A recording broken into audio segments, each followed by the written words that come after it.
शिवसेना पक्ष आणि शिवसेना धनुष्यबाण हे एकनाथ शिंदे यांच्या हाती गेलं आणि आता संजय राऊत यांना एक मोठा झटका देण्यात आलाय. कारण शिवसेना पक्षाच्या संसदीय नेतेपदावरून संजय राऊत यांना हटवण्यात आलंय.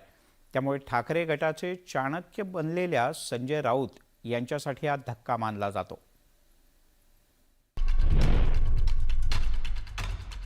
ठाकरेंच्या गटाचे खासदार संजय राऊत हे नेहमीच मुख्यमंत्री एकनाथ शिंदे आणि त्यांच्यासोबत शिवसेनेच्या खासदारांवर टीकेचे बाण सोडतात.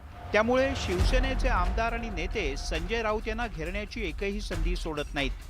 त्यातच शिवसेना पक्ष आणि धनुष्यबाण हे चिन्ह निवडणूक आयोगानं एकनाथ शिंदे यांना दिल्यानंतर झालेल्या कार्यकारिणीच्या बैठकीत शिवसेना संसदीय पक्षाच्या नेतेपदी गजानन कीर्तीकर यांची निवड करण्याचा निर्णय घेण्यात आलाय.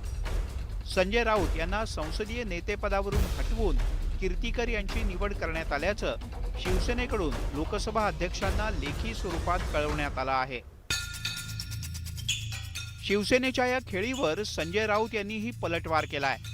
निवडणूक आयोगानं निर्णय दिला म्हणून शिवसेना कोणाची होत नाही, लोकांचाही पाठिंबा हवा असं म्हणत संजय राऊत यांनी शिंदेंच्या शिवसेनेवर निशाणा साधलाय. हा प्रत्येक पक्षाची आपली भूमिका आहे, ते घेऊन जात असतात. शिवसेनेच्या भूमिकेतून पुढे चालली. बाळासाहेब ठाकरे, उद्धव ठाकरे यांच्या मागे या राज्याची जनता आहे, आपण पाहत आहे.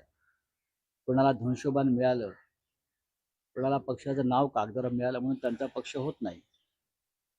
लोकांचा पाठिंबा असावा लागतो. खरं तर हा खासदार संजय राऊत यांच्यासाठी मोठा धक्का मानला जातो. त्यामुळे शिवसेनेच्या खेळीनंतर पुढे काय होतं हे पाहणं महत्त्वाचं आहे. Bureau report, news 18 Lokmat.